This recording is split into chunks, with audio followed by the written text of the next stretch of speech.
Hello everyone, how are you doing? This is MD Tech here with another quick tutorial. In today's tutorial, I'm going to show you guys how to turn off the Find My Device feature on your Android phone.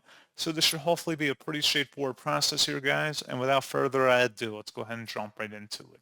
All you have to do is swipe up on your home screen and select the Settings gear button. And then you want to scroll down and select the Security and Privacy tile. And then you want to go down again underneath where it says Other Settings and select More Security and Privacy. Scroll down underneath Security and select Device Admin Apps. So if Find My Device is currently enabled, it'd be toggled to the right and it'd be lit up blue. If you wanted to disable Find My Device, just click inside the oval one time until it's grayed out like you see on my screen. And that's all you'd have to do.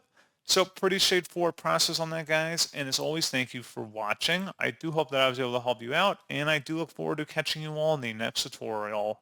Goodbye.